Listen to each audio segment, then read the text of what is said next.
100K to a 1 million Bitcoin range from that I predict in the next halving cycle. So the 100K is more based on the time model, which is the lower end of that range. The 1 million, or actually this one is at 500,000, is more the higher bound of that model range. Time model, that's the light blue line here, the very smooth light blue line. It's at the moment around 70K, and time, of course, is an approximation for adoption that goes over time, more adoption of Bitcoin. And the logic then is that the price increases as adoption increases over time. It's a very basic model. It's a trivial model, and it's also the oldest model that I know of. A very famous one was 2014. A guy named Trololo had a very nice chart, and you might know his models. But there was even an earlier variant in 2012. The most recent variant, I think, is the rainbow model that shows that same logarithmic upward sloping curve, but that's basically a time model as well. I implemented here a power law model, which is basically the same thing. Now the second model is the stock to flow model, and the stock to flow model is quite similar. It's a dark blue line, quite similar to the time model. However, it has some jumps, and the jumps are, of course, the halvings. It's at 60,000-ish right now, which is quite similar on the log scale, of course, as the time series model, the time model. And stock to flow measures scarcity by the stock to flow ratio, and the logic then is that the Bitcoin price increases as the scarcity of Bitcoin increases. And there's special interest, of course, for the halvings. Those are the jumps where the price jumps and the model jumps as well. You see the 2012 halving here, and the price jumps right after that, model 2. 2016 halving, price jumps right after that, and the model 2. Same here in 2020. And the next halving, of course, will be in 2024, so we see the model already going. Hey everyone, welcome back to our channel. In today's video, we're diving into the fascinating world of Bitcoin predictions. We've got an expert, Plan B, who's known for his accurate modeling, revealing his latest prediction for Bitcoin's future price. Stick around as we break down his models and what they mean for the crypto market. And don't forget, if you want to stay up to date with the latest crypto insights, remember to subscribe and hit that notification bell. Now, I created a model, the stock to flow model, in 2019. That was here. And it was very intuitive for institutional investors like myself, but also like Fidelity and Grayscale, Van Eck, who used this model in their investment presentations. And I must say, personally, I am invested in Bitcoin because of the scarcity, mainly the 21 million supply cap. That was the argument that did it for me. Now, some people have a very emotional reaction to the stock to flow model for some reason. They say it's invalid and it's broken. And that's because the price right now is under is very much below the model. But somehow, for those people, the time model is not broken. The stock to flow model is, and somehow in 2017 and 2013, when the price was very much above the model wasn't broken either. And the same also for the time model. So I guess the emotional reactions are more personal. Maybe against myself instead of the model so much. But anyway, it's a frequently used model, and it's the dark blue line. The third model is based on difficulty, and difficulty in red is currently predicting 30,000, so it's spot on actually. It measures the network power, the power of the Bitcoin network, and it's very comparable to hash rate and the watts eventually, the number of watts, the amount of watts the network is using. And the logic then is the higher the power, the higher the difficulty, the hash rate, the watts, the higher the Bitcoin price. And that's what you see over time. You also see very nice trends, like here, this very steep increase in the red line is because miners went from CPUs to GPUs to graphic cards. And another steep increase here is when the miners jump to ASICs, so mining specific chips, and from there on it's kind of, well, more flat. But it has a very interesting arbitrage relation, a sort of make or buy decision. You can make Bitcoin as a miner with watts, with kilowatt hours, and then you pay a certain price. But you can also buy that same Bitcoin as an investor with dollars, and so there should be a relation, arbitrage relation between the two, because if the price is very much above the model value, the difficulty model value, then of course you're going to mine, and the difficulty goes up. And if the price is very much below the model, then of course you buy it as an investor, and then the price goes up. So very interesting, very economically valid, and well, it's the third model in this chart. The fourth model is UTXO. UTXO, it's a green line. It's at 24,000 at the moment, so it's the lowest valuation. UTXOs are the 112 million Bitcoin fractions that total the 19.4 million Bitcoins that are out there right now. That's the total supply. But of course, as you know, the total supply is not whole Bitcoins.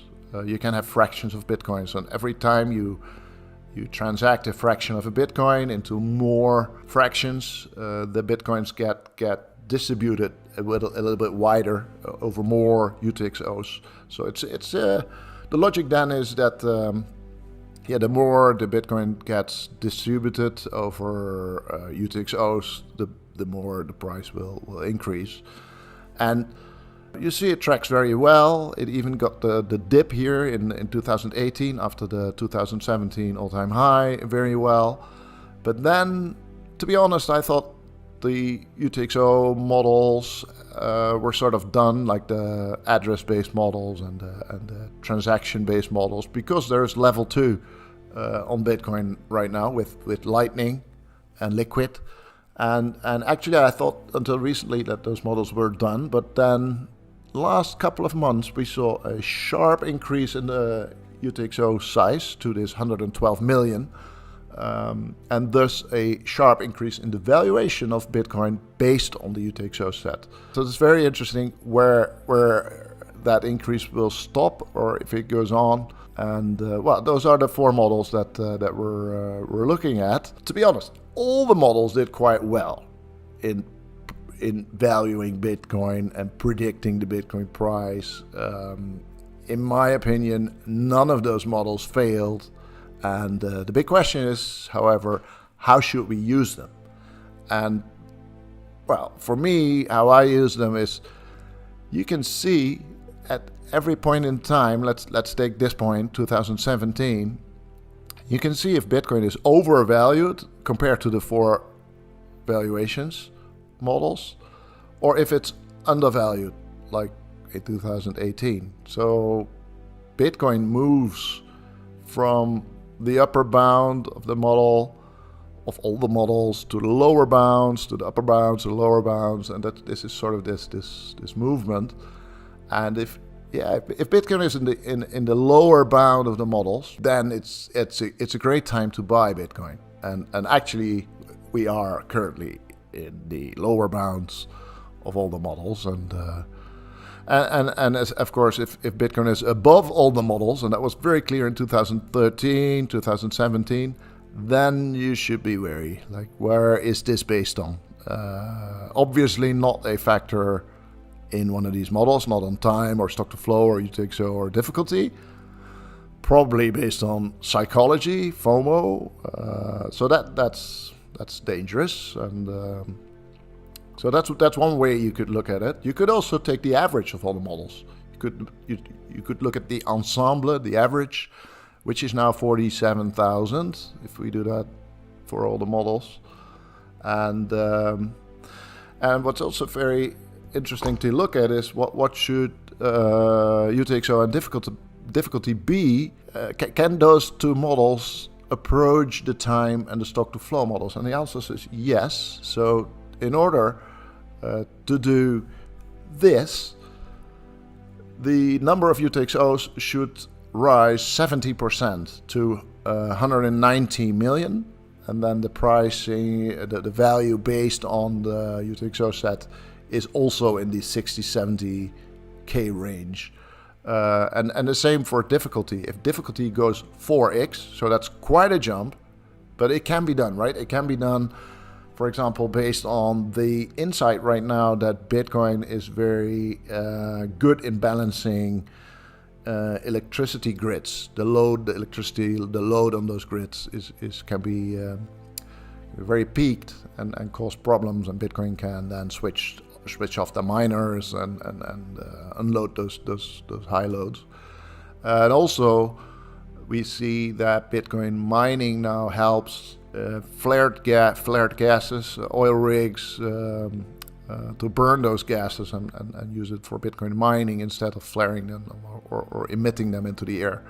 And same with landfills. So the environment argument or the power grid argument could cause a sharp increase in difficulty, in hash rate, and of course a sharp increase in price would also make mining much more profitable, and more miners would enter the market. So 4x difficulty, 70% plus in UTXO set would sort of bring all those models together to the 60-70K domain.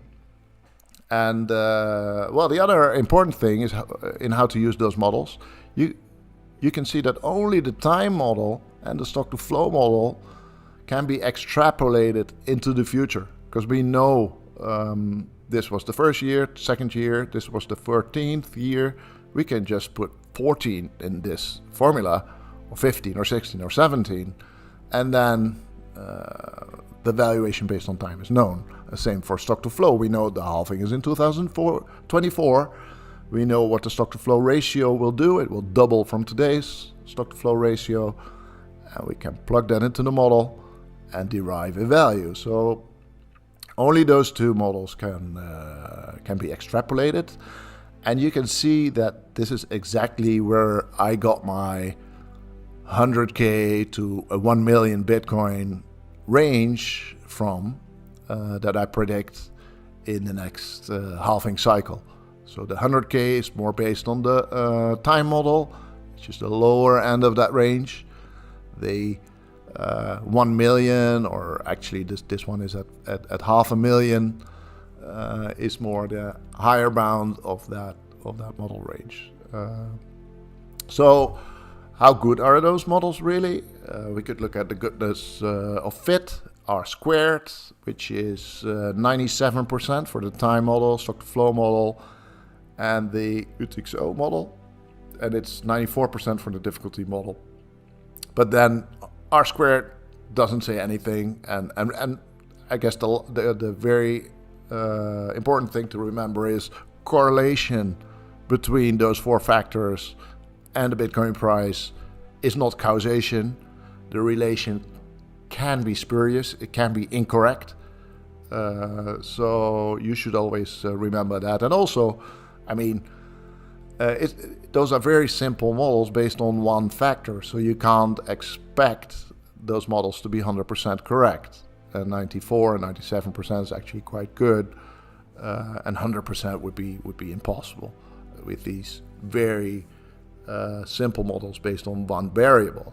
Some people even say that models are invalid and useless because variable X, Y, or Z is not in there.